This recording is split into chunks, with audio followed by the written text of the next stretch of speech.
近日94歲嘅劉兆銘再度引發外界關注。對於唔少港劇、港片觀眾嚟講，呢個名絕對唔陌生。只係呢啲年佢已經好少公開露面啦，咁所以即係每次有近況傳出，總係會令人特別在意。最近佢罕有現身聚會，雖然已經需要靠輪椅代步，但係精神體力仲係唔錯，令唔少影迷嘅欣慰又難免有啲感動。畢竟而家嘅劉兆銘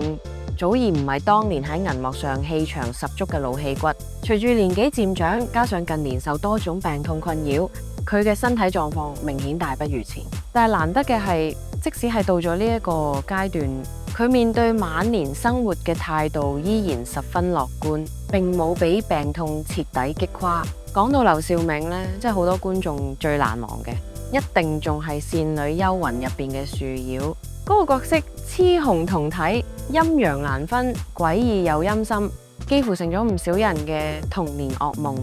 1979年，劉兆銘獲邀拍攝《蝶變》，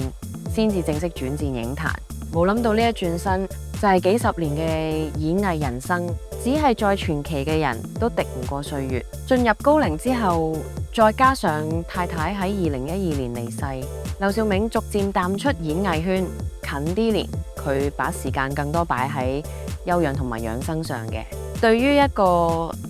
曾經縱橫幕前幕後數十年嘅人嚟講，咁嘅慢落嚟，其實都係另一種無奈。劉兆銘最令人敬佩嘅地方，唔止係演咗幾多經典角色，而係佢一生都喺度認真對待藝術，由舞蹈到電影，